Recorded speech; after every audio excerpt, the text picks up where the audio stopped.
This is the detailed payment section. Here you can find paid or unresolved payments. Here you can create a checkout button.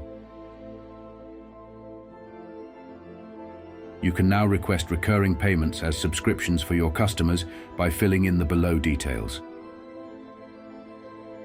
Here you can see your current active subscriptions, your cancelled subscriptions, payment requested by you, and refund requests. Here you can create a new bill.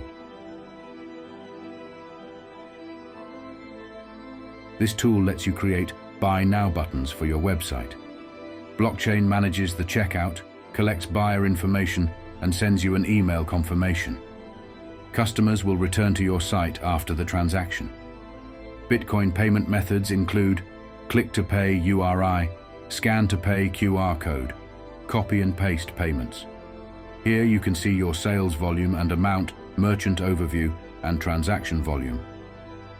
In this section, you can update your basic user settings, such as enabling two-factor authentication, and you can edit your merchant settings,